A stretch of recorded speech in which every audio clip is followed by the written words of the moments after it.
asalaamu calaykum waraxmatullaahi wabarakaatu. maanta waxaynu ka hadli doonnaa cabdiqaadir khaan oo ah ninkii waddanka bakistaan u sameeyey hubka nukliyarka ah. cabdiqaadir khaan waxa uu ku dhashay dalka hindiya sannadkii kii xilligaas oo ingiriisku gumaysanayay waddankaasi, balse isaga iyo qoyskooda ayaa u guuray bakistaan markii ay ka go'day hindiya sannadkii kii. shahaadada heerka saddexaad ee PhD gaar ahaana qaybta injineerinka ayuu ka qaatay jaamacad ku taala Belgium sannadkii kii. intaa kadib waxa uu ka shaqo galay warshad loogu talagalay bacriminta yuraniyamka oo ku taala dalka Holland, halkaas oo lagu samayn jiray farsamooyinka casriyeysan ee nukliyarka loo isticmaalo dhinaca horumarka ama rayidka. sannadkii ayaa cabdiqaadir khaan waxaa saaqay dareen wadaniyadeed kadib markii ay hindiya tijaabisay nukliyarkii ugu horreeyey ee ay samaysato. markaas ayuu u guntaday inuu helo qorshe ay bakistaan ku hanan karto awood la mid ah ta ay samaysatay hindiya oo ay aad isu hayeen.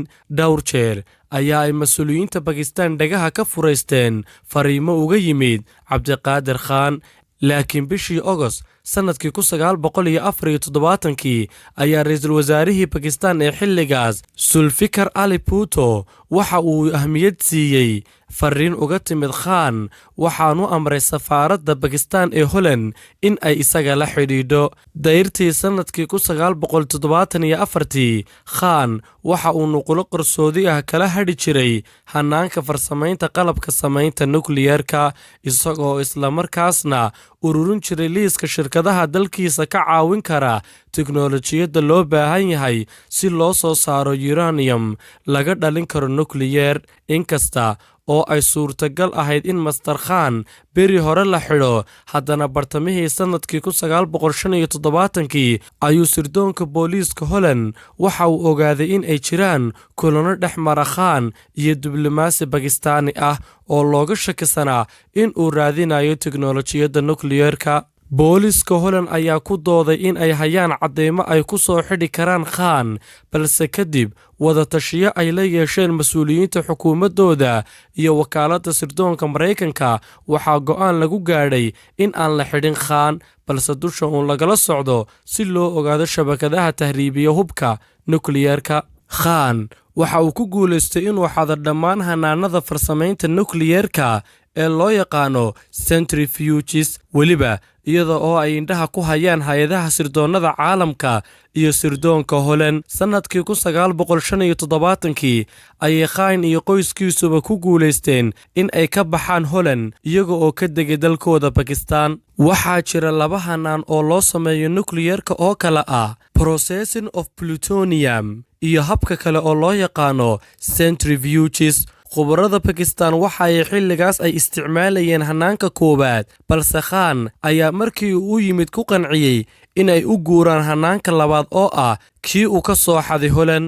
dabayaaqadii toddobaatameyadii Maraykanka iyo dowlado kaleba si cad ayay u ogaayeen dadaalada ay bakistaan doonayso in ay ku samaysato nukliyar. haddaba sannadkii kii ayuu madaxweynihii Maraykanka ee xilligaas cunaqabatayn dhaqaale ku soo rogay bakistaan si ay uga laabato barnaamijkeeda nukliyarka, laakiin wax walba way isbedeleen markii uu midowga Soviet ku soo duulay Afghanistan sannadkii kii. xilligaas oo uu Maraykanku go'aansaday inuu hub iyo dhaqaale siiyo maleeshiyaadkii Afghanistan, taas oo ahayd fursad uu ku daciifinayay Sofiyeetka.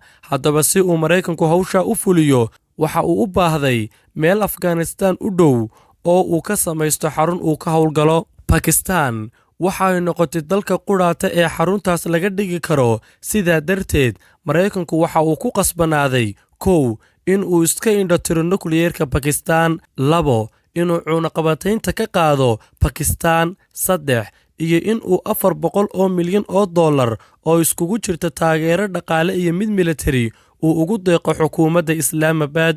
Go'aankaas ayaa Bakistaan u gogol xaadhay in ay tijaabisato nukliyerkeedii ugu horreeyey sannadkii 1999.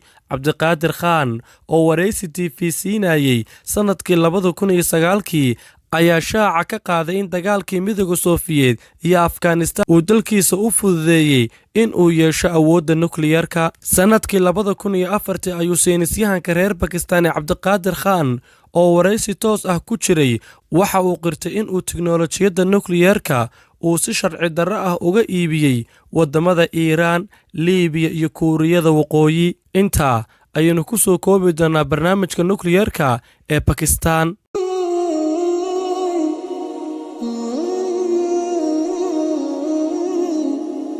Oh